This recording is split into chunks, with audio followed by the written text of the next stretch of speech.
একটি গ্রামে ছিল একটি ছোট ছেলে, নাম তার নীল। নীল ছিল দুষ্ট, কিন্তু সে মিথ্যা বলার জন্য গ্রামে বেশ বিখ্যাত। তার বাবা মা তাকে অনেকবার সতর্ক করেছিল, কিন্তু সে শোনেনি। একদিন সে ভাবলো, একটু মজা করা যাক। সে গ্রামের মাঠে গিয়ে চিৎকার করে বলতে লাগলো, বাঘ এসেছে, বাঁচাও। গ্রামের লোকজন কাজ ফেলে ধরে এলো, কিন্তু এসে দেখলো কোথাও কোনো বাঘ নেই। সবাই নীলকে বকাঝকা করে ফিরে গেল। কিছুদিন পর নীল আবার একই কাণ্ড করলো।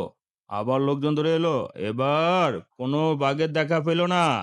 সবাই রাগান্বিত হয়ে ফিরে গেল। একদিন সত্যি সত্যি বনের ভিতর থেকে একটা বড় বাঘ বেরোলো। নীল ভয়ে চিৎকার করে বলতে লাগলো, বাঘ এসেছে, বাঁচাও। কিন্তু এবার কেউ তার কথা বিশ্বাস করলো না। সবাই ভাবলো নীল আবার মজা করছে।